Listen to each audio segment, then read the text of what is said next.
Hey, welcome, all my right thinkers. Thanks for tuning in to check out your boy. Be fun, thinking right out here in the lab, doing what I do for you today. Got a nice little lesson for you. We're taking it to the book. I got some information I think would be useful. So let's do what we do. Radism, 25 rules to live by. Storytelling, story with a message in the story for life, even if it's from the book. It's all about life lessons. That's what I do for you. Right Thinker's mission is to enlighten, inspire, educate, and motivate you, the individual, to a higher spiritual level of enlightenment.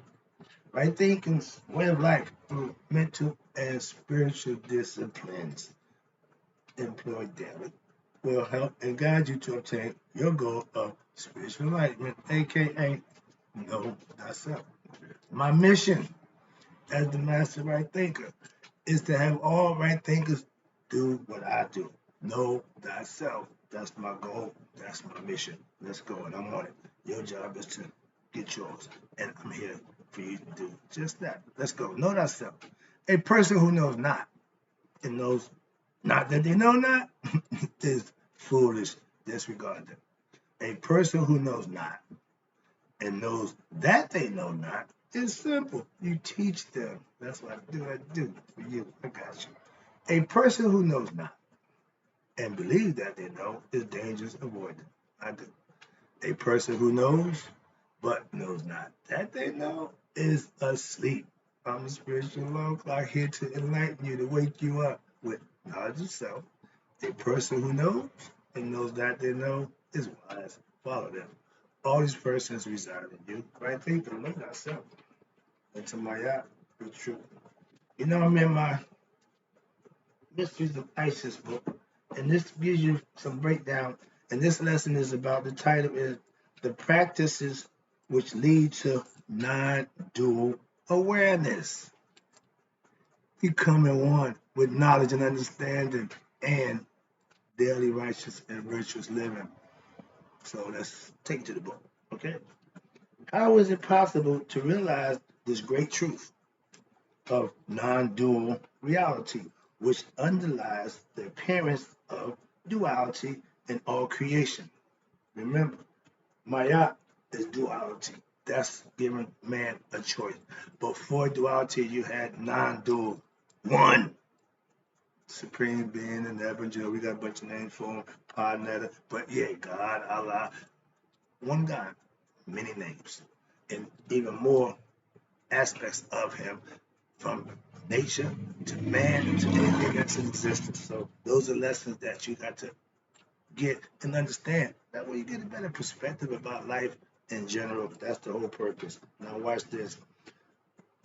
How is it possible to realize this great truth of non-dual reality, which underlies the appearance of duality? It looks like duality, but that's creation. We got to have two opposites. Watch this. This is the goal of all disciplines of yoga, any philosophical concept, and mystical religious philosophies. The most important part of the process, understand, of yoga is what? To experience. Right there. Believers don't concern themselves with experience. They just believe. Knowers have to have experience. That's what gnosis comes in. That's what knowledge and understanding comes in. Trust me. So you have to experience an expansion of what? Consciousness, aka right thinking, and moving from being an individual, which is ego, myself, I, becoming aware only of what? You're being aware of only your limited self. I, by yourself, means nothing. I am is the connection that you need to be able to make. And this is what right thinking philosophy and all yoga processes is all about. Getting you to know what? To becoming aware of your all-encompassing essence, which you are, the universal self. The spirit that's within. The spirit had to be connected to the mind. Heart, mind, coherence, body, mind, whatever you want to call it. But they need to make that connection so they can work as one. Harmony. Watch this. Watch this. This is to be accomplished. How? By listening, reflecting, and meditating upon the teachings of right thinking philosophy, yoga, or the mystical spirituality. Learning the spiritual truths from a spiritual preceptor who can teach them to you. Through this book, which I've been reading, and those related to it, you have been, excuse me, you have been learning about what the teachings.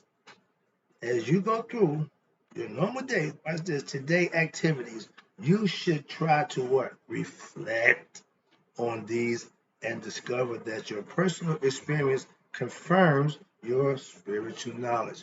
It's not what I say. Once you take the information and implement it, it'll be what you experience for yourself. The mystical experience has to be experienced by the individual. I can't give you that. I can give you all the knowledge and all the instruction, but you have to put it to work, and then it takes over. When this process begins to work, here you go, it will have what? An effect on, oh, excuse me. When you have, okay, first of all, stop with this, excuse me. When you have time, you should what? Sit down and practice formal meditation upon the teachings. Listen, reflect, and then meditate it. Kick it around, so to speak. Go over it. Try to figure it out. Try to understand it. Try to get it. So now you can actually use it. If I give you a tool and don't tell you how to use it, it's no good to you. Okay? So that's what meditating upon it, the teachings mean. When this process begins to work, here you go, it will what? Have an effect on your consciousness, how you think. Sorry. Your ego will begin to what? Subside. Here we go. Why? Because the non-dual essence within you will emerge. The higher self will take over and supplement the ego. I keep explaining, I try to explain that to you in the manner of Haru and Set. They fighting. Your ego, your higher self. Set is your ego. That's you. Your higher self is who you aspire to be. That's Haru, the spirit in you. That's what I'm giving to me. Get back to the book. Sorry about that, but I want you to be able to comprehend the concept so it can be used by you. But the ego is not your friend. It should not lead you. You need him. You want him to work. He's your best worker, but don't let him be the leader. That's all. And the concept of right thing philosophy teaches that first lesson, control the ego. Why? You need him to be in your control, not him to controlling you. That's why. Watch this now. When this process begins to work, you will change your consciousness. Watch this, which is your ego will begin to subside and the non-dual essence within you will emerge. We will draw upon many scriptures from the books, from the world traditions, Bibles, and other books to show the influence of ancient Egyptian non-dual understanding, one God, and the practice of non-dual thinking. Understanding in the world religions of the present, they still have remnants of the Egyptian concept and every religious concept that's gone. What they tell you? I studied them, I learned them, I know that. That's the common thread with all of them. The one is God, the divine. Okay? Just only thing changes the name. In all of them, you have to do something to get it. So ain't no free ride and no religious concept. So to make a difference, what religion you are, it's the work that you put in. That's why we're trying to stress and what's important. We will also introduce what? The concept of continuous meditation. They say continuous meditation. I say God conscious. Christians say pray it up. Whatever you say is something that you need to do. Start. So with conscious meditation of what? The divine. Devotee, a devotee to the divine is God conscious. Prayed up, religious fanatics, whatever you want to call them. Okay, Israelites. But when you are spiritual, when you're holier than thou, it's the reason why you're worshiping your God. For Christians, it's Christ. Watch this. But discovering the non-dual witnessing consciousness, who is the what? The innermost reality of the heart, the heart, the heart. Who? God relies or God dwells in the heart. Why? That's what all truth, love, everything comes from the heart. The mind is just a mechanism that once it's connected to it, now you got something. He made it that way. Okay. You ain't got to know that. If you live righteous and do the right thing, you will be rewarded for just that. So it ain't brain surgery. It ain't how smart you are. It ain't how many degrees you accumulated. It's what kind of person you are. That's what a lot of y'all fall short. That's what they say. Many are called, but only a few are chosen. Why? Because everybody's not going to do what you have to do to be there. Okay? Next, let's talk about right quick. I got halfway done. I got one page. And this is titled Wisdom and Action. Wisdom is intellect being used. The action from wisdom is righteousness, good, virtuous action. Wisdom and action. Let's go. When you when you active and not practicing, when you are active and not practicing or experiencing the wisdom of yoga, watch this, you are distracted from the stuff going on in the world. I tell you, cut the noise out, all the nonsense, the news, the media, all that nonsense. Focus. Watch this. If you're not focused, you are distracted from the real you. This distraction, which comes from what? The desires and the cravings, the endless motion of thoughts, and what? The mind is the veil which blocks your perception of your deeper self. Ignorance is the veil that keeps you from knowing the self. Lift the veil with what? Knowledge of self. I'm the veil lifter. Why? I'm trying to introduce you to yourself by lifting the veil of ignorance and giving you enlightenment so you can know yourself. That's my motive. That's my goal. That's my agenda. But watch this. The self, thus the distraction keep you what? Involved with what? The mind, the senses, and the body that you have come to believe is the real you. The ego, because it's in the physical body, think this is it. It's happy. It gets to do what it wants to do. It gets to have its way unless you what? Put him in check. If not, you're going to have problems. So understand that. Watch this. When your body is motionless and you are still thinking and feeling, you are mostly associated with what? The head, your mind. At times when you are not thinking, such as when you're in the dreamless state, the body is laying there flat. What's going on inside the mind is what's taking place. And the concept is we're all in God's minds right now. He's asleep. We're all part of his dream. But in being his dream, we get to have our own individual dreams. So we are made in his image. We can go to sleep and dream too and transform to another place, another realm. Because it's all mental, the mind game. Everybody talked to God was either asleep, unconscious, okay? Nobody was woke talking to the God, okay? He came to him in a dream. Perception. That's the mind game, okay? When your body, okay, wait, at times, okay, where we at? Okay. When you are associated with, okay, here you go. When your body is motionless and you are thinking and feeling, you're mostly associated with the mind. At the times when you are not thinking, such as in the dreamless state, okay, then you are associated with what? When you're in a dream state, you raise your conscious level. You're in a higher self. However, this connection, watch this, and this is why. When you make that connection in a dreamless state, it's veiled by what? Ignorance, because you don't know. Why? Because you're asleep and not aware of the experience that you actually have. Sometimes you wake up and the dream you had is vivid. Right there, you spot on.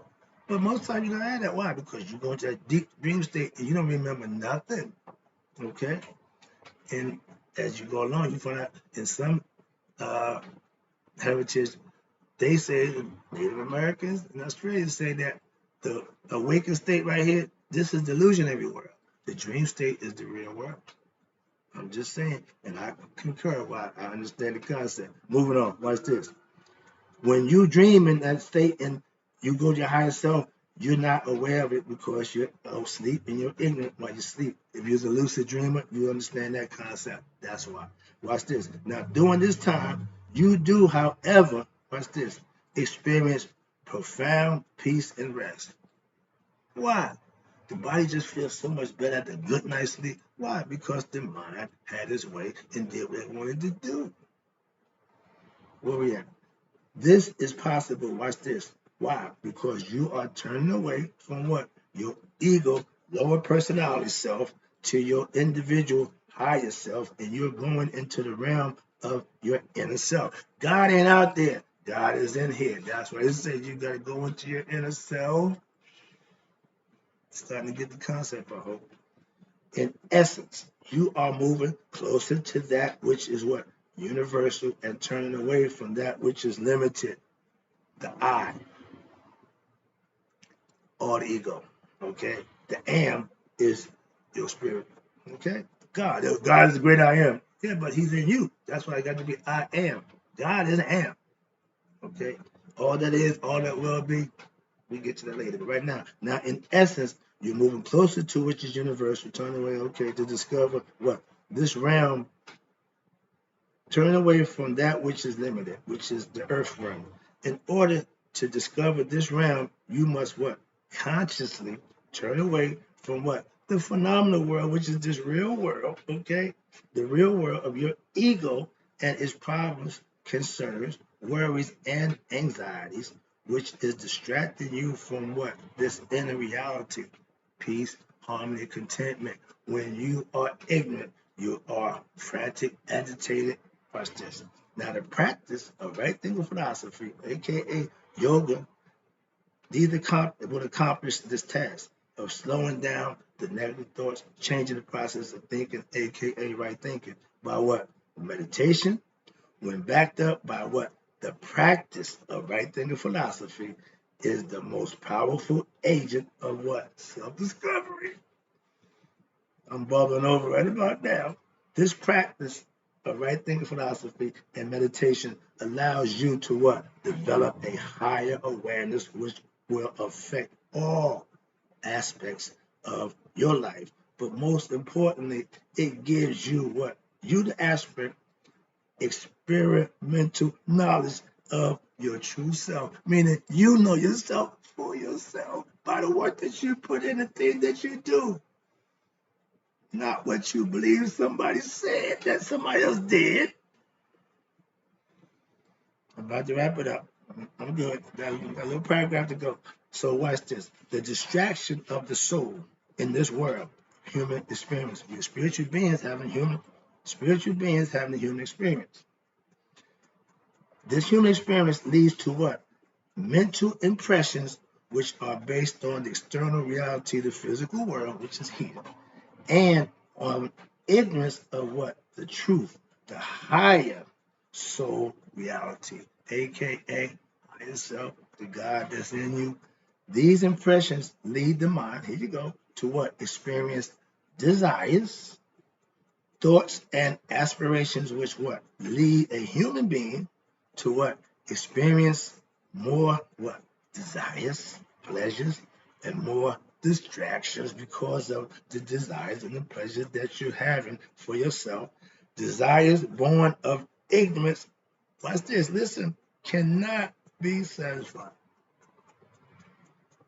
Desires born out of ignorance cannot be satisfied because of its base is ignorance, not knowing what it wants. It just wants and wants and wants. That's why you don't want the ego to control. It has no control over itself. You need to control it in order to do whatever you want to do. That's the concept. Watch this. Now, it cannot be satisfied through the mind and the senses make the body. Why? Because these are limited and the experiences are fleeting. You will not maintain that level of whatever it is that you're getting in the physical world. It won't last. You can't maintain it. Oh, yes. At that, part is over. But look what you do to get there. You can't get there fast enough when you get there. So that's what's fleeting in life. No matter how long they last. Now they give you them little blue pills. You can last a little longer, but irrelevant. No matter how long they last during a person's life, they are only transient. That means it's just passing experiences.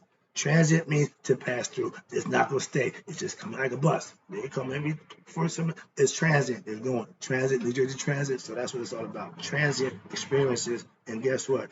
And never really fulfilling your desires and the pleasures that you seeking. So it will never be satisfied. And for you pervert people, the fetishes and all this nonsense, chasing the same thing. You no different chasing a desire and a pleasure for whatever it is you like than a person chasing a high. Same thing. Okay. Since the desires again of the mind, again, no matter different what they are, it's desires of the mind and the senses, and they're based on ignorance, can never be fulfilled. Again, the soul is led to experience what? Repeated situations of frustration and mental unrest, and further, it moves further away from what? The inner peace of the self within. The individual, ignorant soul of every human being is in reality seeking to do what? Discover the wholeness and peace of its true nature. The spirit wants to be woken up. The mind got to comply. Okay, watch this. We have fulfilled desire of the mind. Okay, the universal soul within, however, the ignorant search to fulfill the desires of the mind leads it to what? Countless situations in what? The realm of human experience, meaning which in turn leads to more experiences in an endless cycle. Watch this, which continues even after death and causes the soul to what? Return to human form again and again in a futile effort to what? Satisfy the desires based on ignorance. These teachings of the cycles of birth and death, which the individual soul experience, are known as, you ready for this? Known as the doctrines of karma and reincarnation. Okay? That means if you don't get it right, you're going to do it again. And you're only going to get what you deserve out of life. What you reap is what you sow. Last one, right quick. The eternal witness. Be of the eternal witness. Why? It says, he, the one which neither slumbers or sleeps. From the ancient Egyptian hymns to Amen. After every prayer, you show him praise. And he's always on his job. He don't sleep and he don't slumber. So he always hears, he always knows. This is that. Okay, hope the lesson was good. I'll talk to you again. I got more for you.